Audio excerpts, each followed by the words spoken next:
Avant de commencer, j'aimerais vous inviter chacun en fonction de l'angle de la salle à regarder soit à sa gauche, soit à sa droite. Nous avons là, trônant majestueusement, son Excellence colonel Mamadi Doumbouya, président du CNRD, président de la transition, chef de l'État, chef suprême des forces armées. Je vous pose la question. Est-ce qu'il n'y a pas quelque chose qui vous dérange?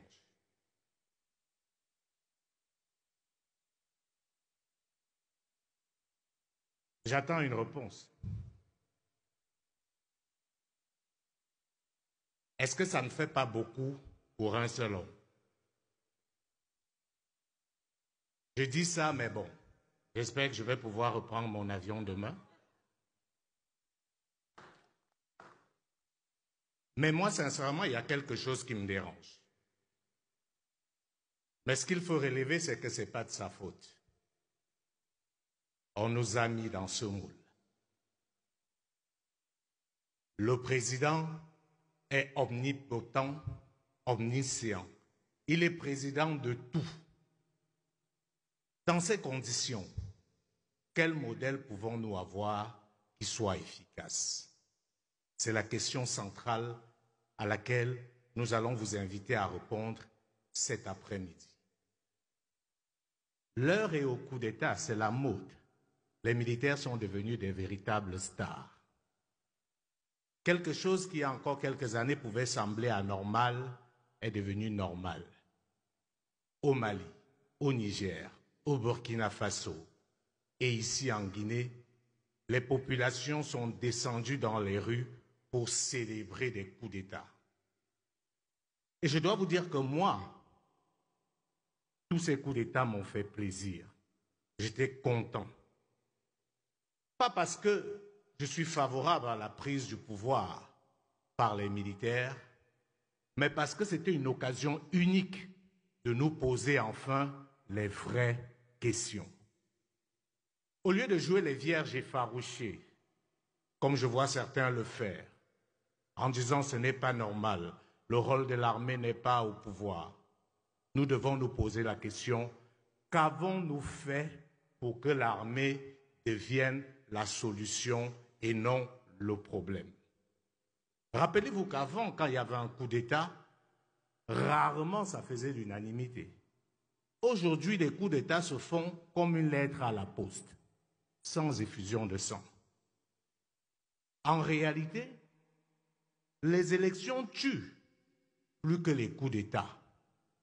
Les révisions constitutionnelles pour les troisièmes mandats tuent plus que les coups d'État militaires.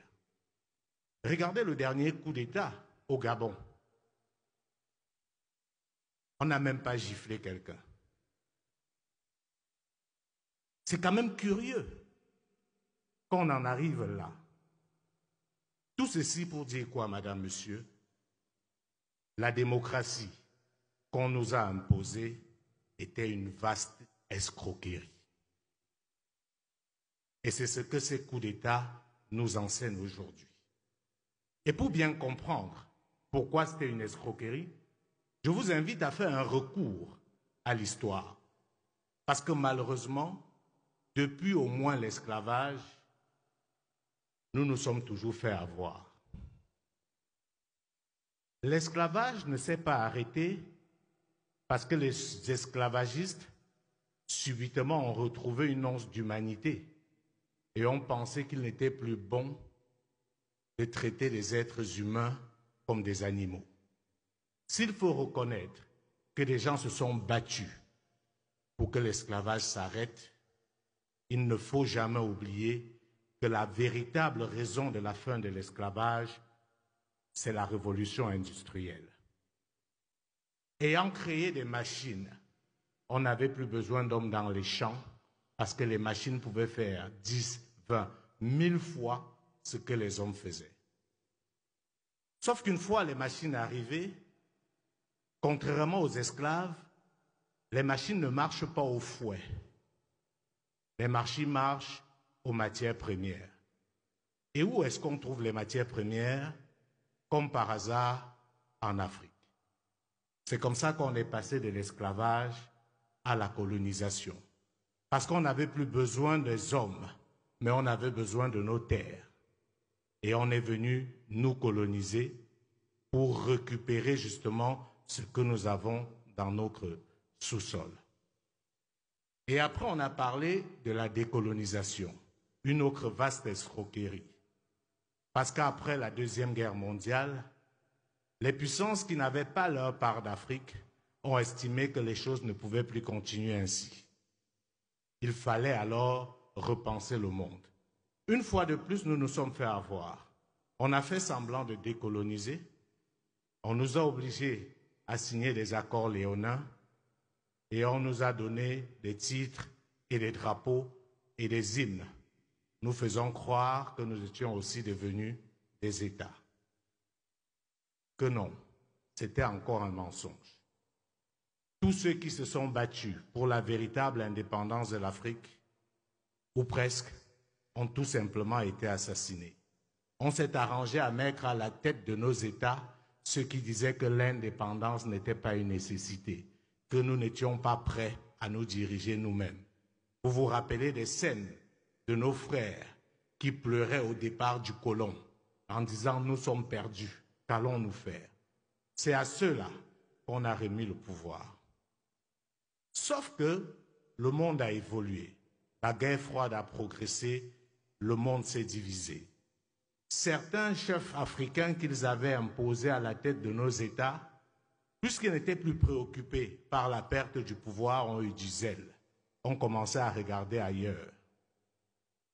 Et ceux qui n'avaient pas leur part d'Afrique ont dit « Voici une occasion en or. Il faut arrêter avec les partis uniques parce que ça ne permet pas que nous puissions entrer dans le jeu. » La chute du mur de Berlin est venue terminer le communisme. L'idéologie capitaliste a triomphé avec son corollaire qu'on appelle affectueusement la démocratie libérale.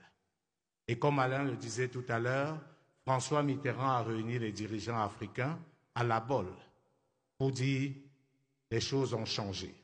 Parce que des chefs d'État comme les Mobutu Sese Seko au Zaïre, Ahidjo au Cameroun, ou Houphouët-Boigny en Côte d'Ivoire n'étaient plus aussi malléables qu'on l'aurait souhaité. Ils étaient devenus tellement forts et puissants qu'ils pouvaient avoir l'outrecuidance qu'avait eu Mobutu de penser qu'il pouvait lancer une fusée à partir du Zaïre. Cela a inquiété. Et on s'est dit, comment on casse tout ça? Comment on fragilise tout ça? Et on est arrivé à ce nouveau modèle qu'on appelle aujourd'hui pompeusement la démocratie.